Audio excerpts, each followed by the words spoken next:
Assalamualaikum warahmatullahi wabarakatuh. Bertemu lagi dengan saya Winarno, tetap di channel Semangat Belajar. Hari ini kita akan melanjutkan mempelajari tentang ventilasi ya. Tapi ini kita fokuskan kepada ventilasi yang natural, ventilasi yang alami. Karena sebenarnya ventilasi itu ada bermacam-macam. Yang pertama ventilasi alami atau ventilasi natural, natural ventilation. Atau ventilasi yang kedua adalah ventilasi mekanik. Ventilasi mekanik itu bisa dengan exhaust atau bisa dengan HEPA dan sebagainya. Jadi butuh sesuatu, butuh alat mekanik untuk bisa melakukan, untuk bisa membantu proses keluar dan masuknya udara, itu ventilasi mekanik. Maka kita akan belajar tentang ventilasi yang natural ya. Perbedaannya adalah yang natural ini kita sulit untuk mengatur airflow-nya, kecepatannya berapa, kemudian ini kita sulit untuk mengatur. Tapi dengan ventilasi mekanik sebenarnya kita lebih mudah mengatur karena putarannya ini bisa kita atur berapa kecepatannya, kemudian luasnya juga kita sudah tentukan. Nanti keluarnya udara ini bisa kita hitung, bisa kita atur setiap menit sekian. Tapi dengan ventilasi natural, ventilasi yang alami ini hitungannya tidak bisa tapi sangat sulit, hitungannya sangat rumit sekali karena yang dipengaruhi oleh banyak hal ya. Tapi kita akan belajar dengan ventilasi natural ini. Nah, kelebihan dari ventilasi alami ini adalah biayanya yang lebih ringan. Kalau ventilasi alami, ventilasi mekanik itu kita butuh biaya listrik, kemudian biaya perawatannya kalau itu alatnya rusak kayak gitu ini lebih tinggi. Tapi dengan ventilasi alami ini kita tinggal buat lubangnya, itu nanti sudah ada sirkulasinya sendiri. Nah, kita akan bahas sedikit tentang ventilasi natural, ventilasi alami. Aliran udara ya. Aliran udara ini kan dipengaruhi ya. Udara ini mengalir ya. Mengalir semacam ini.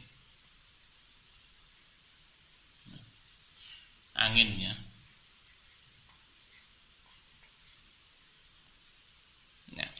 aliran udara itu akan bisa kita mudahkan istilahnya adalah dengan angin ini ya. Angin ini arahnya akan kemana semacam itu ya.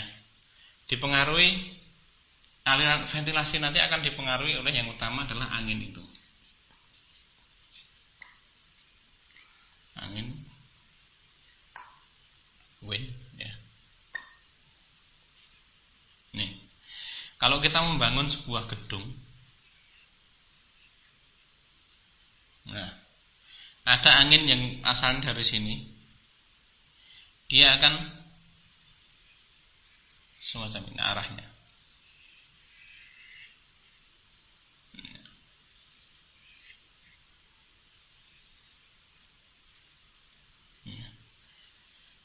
Di sini bisa muter di sini, kemudian akan ke sana lagi.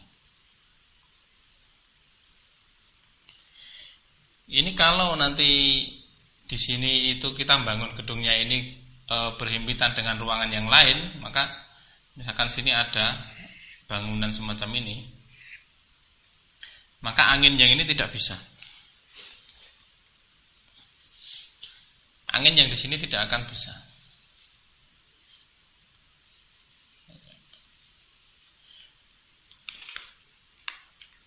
Semuanya akan mengarah ke sana. Nanti akan ke sini. Inilah nanti yang akan dimanfaatkan oleh ventilasi natural ini, sehingga nanti udara yang ada di dalam ruangan ini, ikut arah angin semacam ini. Kalau kita kasih lubang di sini, ya, kita kasih lubang, maka udara yang sebagian sini akan masuk ke sana.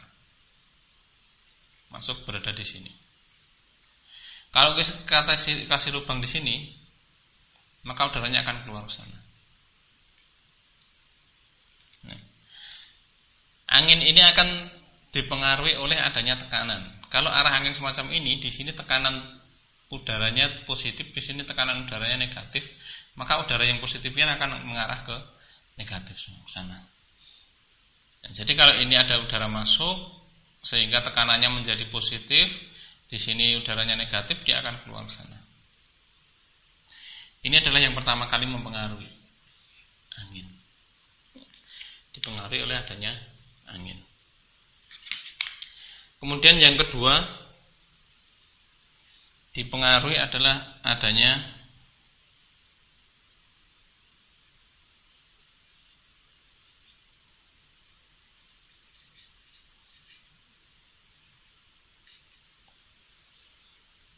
suhu ya. Perbedaan suhu, perbedaan panas ya dari udara itu, sehingga ini istilahnya bisa beyond atau term ya, atau suhu ya. Suhu. Ini nanti akan berefek kepada efek stucknya. Stuck. Kalau ini tadi dari angin, dari perbedaan tekanan, kalau ini adalah dari perbedaan suhu. Jadi ketika di sini ini suhunya rendah, suhu. Di sini suhunya tinggi. Suhu ini akan berpengaruh kepada tekanan ya. Berpengaruh pada tekanan, sebenarnya sama kepada tekanan lagi, tapi ini suhu ya. Suhu yang mempengaruhi adanya tekanan itu. Ketika suhunya rendah, maka tekanan di dalam udara ini tekanannya akan tinggi, akan naik. Karena konsentrasinya udara itu sangat rapat. Nah, kalau suhunya tinggi, maka kerapatan udara ini sangat jarang, agak renggang. Ya. Maka efek ini yang kemudian istilahnya ini sebenarnya istilahnya artinya apung ya. Mengapung ya. Mengapung. Jadi udara yang suhunya tinggi itu berat jenisnya lebih rendah daripada udara yang suhunya rendah, sehingga dia akan terangkat ke atas, sehingga di sini udara yang ada di sini akan mendorong ke sini, ini udara yang ini akan terangkat ke atas. Sehingga menimbulkan efek adanya angin ya. Angin arahnya dari sini ke sini. Itu terjadi sebenarnya pada daerah pantai, itu sangat terasa sekali. Kalau di daerah kayak gini, ini agak, kalau ada di gunung sama lembah ya. Ini lembah, ini gunung ya. Ini ada anginnya ya. Anginnya berembus dari lembah ke gunung, bisa dari gunung ke lembah ya. Yang paling kerasa itu kalau di pantai ya. Posisi di pantai.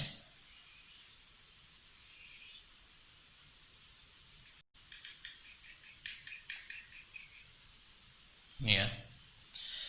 Itu kalau pada malam hari itu kan udara di sini lebih panas. Udara di sini lebih panas. Malam ya.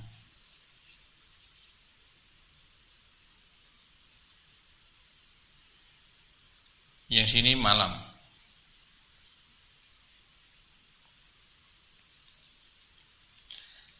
Itu udaranya arah udara. Kalau malam ya, di sini udaranya lebih dingin ya. Di sini lebih dingin. Di sini lebih panas. Maka kalau malam, maka arah angin itu akan ke sana. Kenapa? Karena udara yang di sini itu naik ke atas. Maka anginnya di sini ke sini. Beda kalau ini siang.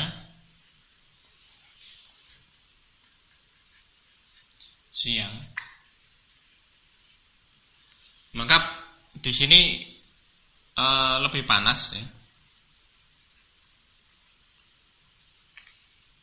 Suhunya, maksudnya seperti ini.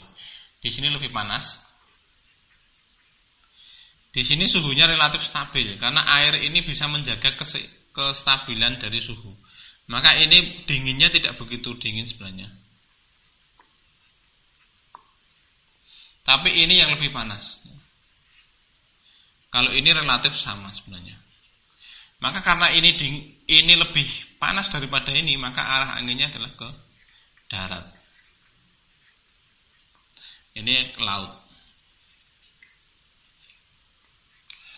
Nah, ini udaranya naik ke sana ya.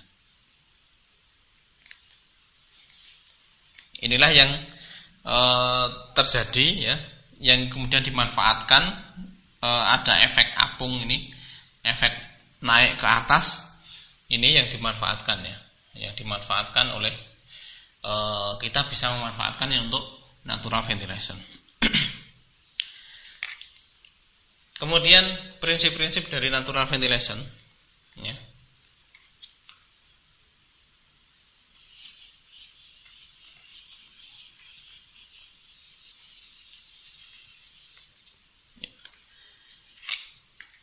Ada 3 model ventilasi yang bisa kita pakai ya.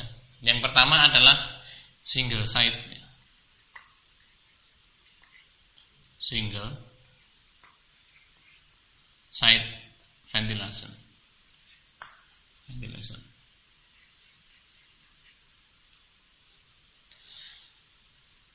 Ini gambarnya. Jadi di sini tidak ada ventilasinya, tidak ada lubang yang lain, yang ada lubangnya hanya dari satu sayap saja. Hanya satu sayap saja. Ini hanya sebelah sini saja, yang sini enggak ada, sini enggak ada, sini enggak ada. Itu namanya single side. Nah, bagaimana arah anginnya? Arah anginnya adalah ketika di sini ada orang. Orang ini kan suhunya tinggi ya.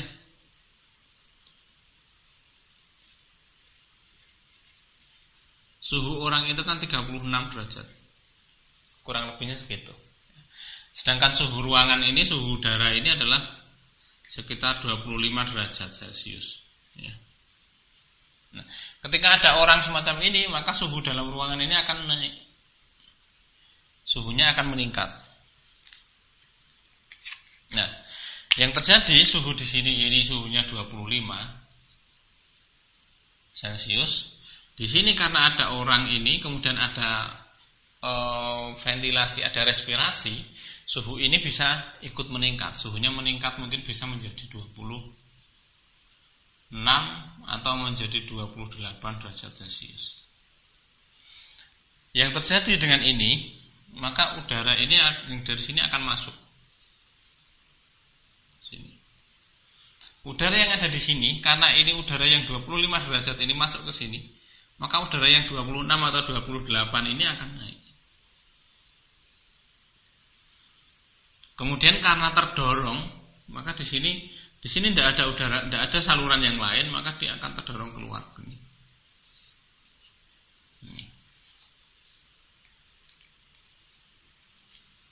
Maka udaranya akan naik. Yang ini suhu 8 derajat Celcius.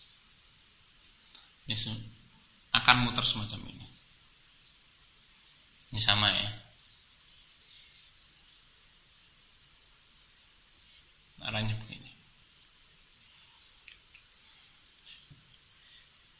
Nah, syaratnya untuk bisa efektif dalam single side ventilation ini, maka luas dari permukaan ini, luasnya lubang ini, luasnya ventilasi, luasnya jendela ini ya. Ini kan nanti kotak ya. Luas jendela itu minimal antara 5 sampai dengan 10% daripada luasan ini, dari luasnya lantai ya, luasnya lantai ini. Misalkan lantai ini luasnya ini 5 meter kali 5 meter ya. Jadi misalkan 5 kali 5 sama dengan 25 meter persegi. maka luasannya harus 10% ya, 5-10%. Kalau 10% dari 25 meter persegi dibagi 10, maka luasnya harus 2,5 meter persegi. Luasnya ini harus 2,5 meter persegi. Ini sehingga udaranya efektif, sirkulasinya bagus ya. Kemudian ada syarat yang lain lagi ya, luasnya. Jadi luas jendela. Yang berikutnya adalah kedalaman dari ruangan ini, dalamnya ruangan ini sama tingginya ruangan ini ya. Ini harus diperhitungkan ya. Jadi dalamnya ruangan ini tidak boleh, maksimal adalah 2,5 ya, 2,5 kali dari tingginya, dari height-nya. Ini height, ini deep, kedalamannya.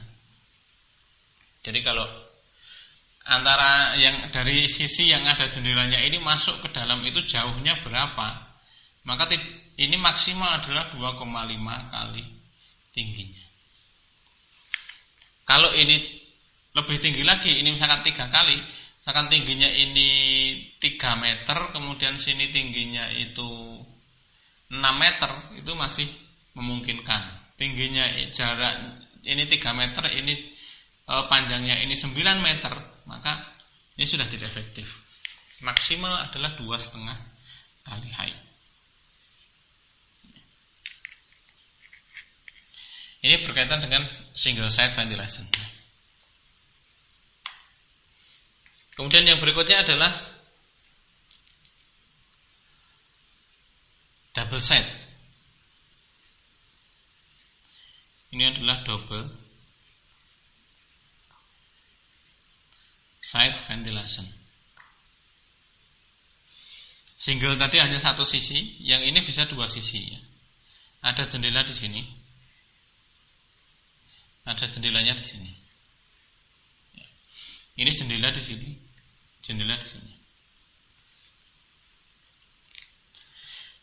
Arah anginnya kemana kalau semacam ini? Ini bisa berkaitan dengan yang arah angin yang tadi. Kalau ini tinggalnya adalah di daerah pantai, maka tinggal menghadapkan. Ini daerah darat, ini daratan, ini daerah pantainya. Maka arah anginnya kalau malam arahnya ke sini, kalau siang arahnya ke sana. Jadi arah anginnya adalah bisa ke sini. Masuk. Nah, ini sangat efektif sekali ya. Arah angin yang kayak gini efektif. Boleh, bisa saja arah anginnya terbalik, tidak masalah. Kalau tinggal di daerah pantai, ya misalkan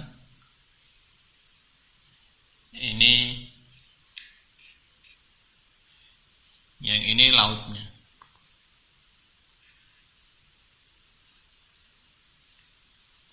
maka arah anginnya kalau pada malam hari maka arah anginnya dari sana.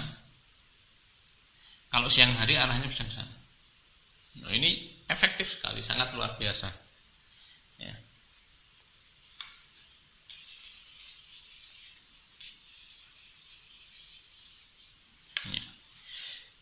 Kemudian luasan jendelanya kalau yang semacam ini, luas jendela itu berapa? Kalau yang ini tadi 5-10%, yang ini cukup 2%.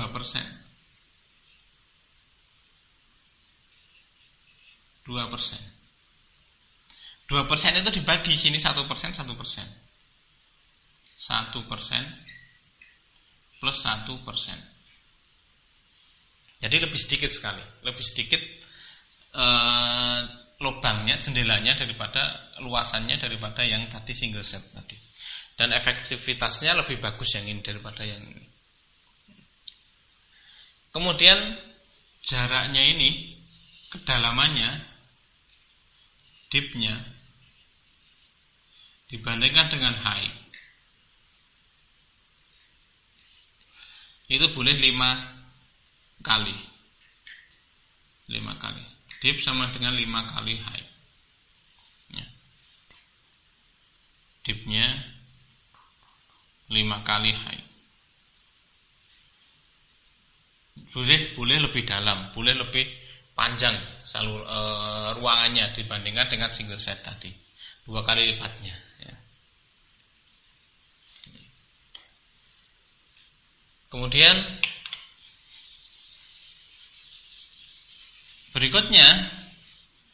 yang berikutnya adalah stack ventilation. Yang ini ya. Ini adalah stack ventilation. Ini hampir memanfaatkan arah angin dan memanfaatkan suhu. Kayak yang tadi ini memanfaatkan suhu. Kalau suhunya di sini tinggi sehingga akan keluar semacam itu. Yang ini memanfaatkan suhu dan arah angin ya. Yang stack arah aliran udaranya adalah di sini masuk. Keluarnya tidak lewat sini tapi keluarnya lewat sini.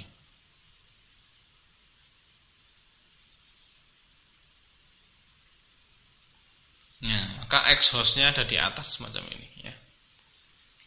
Ini juga bisa masuk juga. Nanti arahnya ke sini.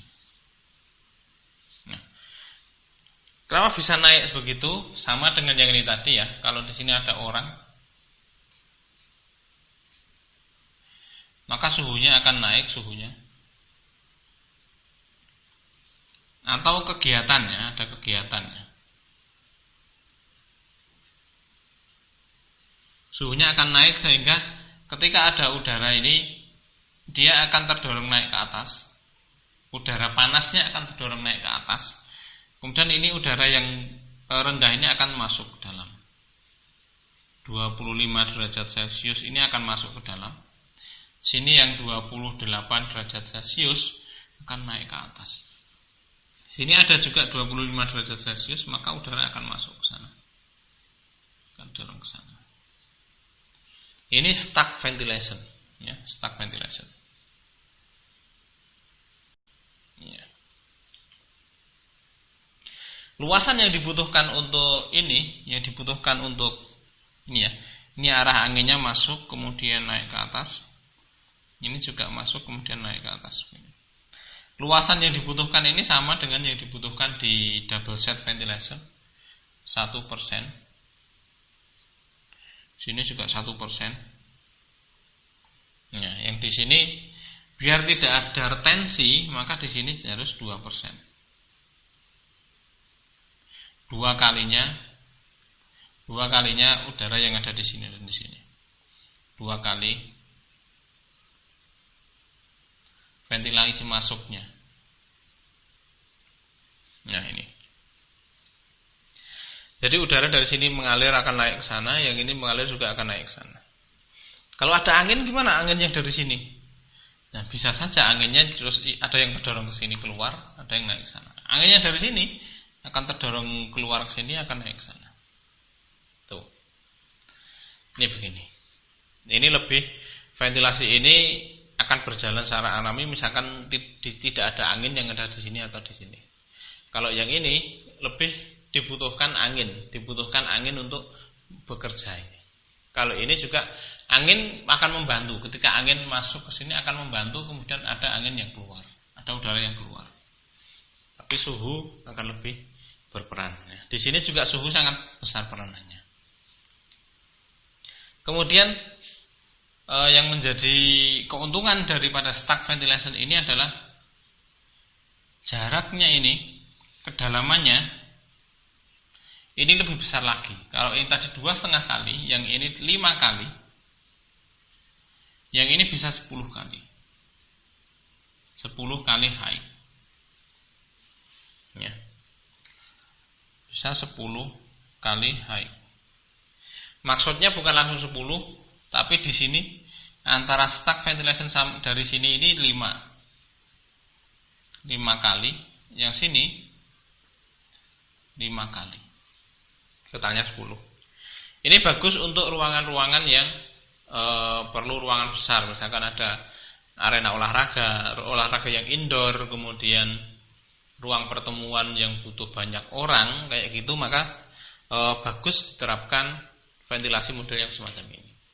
Lebih bagus lagi ini dikasih misalkan kayak di sini ada ventilasi mekaniknya. Ventilasi mekanik yang akan mendorong udara ini tetap ditarik ke atas, akan menarik udara untuk naik ke atas, maka mau nggak mau udara di sini akan masuk, akan terdorong keluar. Ini bagus untuk ruangan-ruangan yang skupnya besar, area pertemuan, kemudian gedung olahraga, semacam itu diterapkan yang semacam ini. Kalau ini lebih sempit lagi, yang ini sangat sempit. Tapi yang paling direkomendasikan untuk ruangan-ruangan yang dalam itu bagus yang semacam ini. Jadi ini yang sudah kita bisa sampaikan tadi, dipengaruhi oleh angin, kemudian ada suhu juga ikut berperan di sini. Kemudian model ventilasi bisa single side ventilasi, bisa double side ventilasi, bisa stack ventilasi. Ini pilihan-pilihan ya. Jadi kalau teman-teman mau bikin rumah atau mau bikin ruang-ruang kantor semacam itu, bisa kita terapkan model-model yang semacam ini. Ini masih dalam rangka ventilasi ini bisa membantu untuk meminimalkan risiko terjadi penularan COVID ya. COVID ini salah satu dari penyakit yang airborne. Banyak penyakit airborne yang lain yang bisa menular. Kalau kita manajemen ventilasi ini dengan bagus, ini akan mengurangi, akan menurunkan daya infeksinya. Infeksinya akan sangat bisa ditekan. Mudah-mudahan bermanfaat. Saya Winarno. Assalamualaikum warahmatullahi wabarakatuh.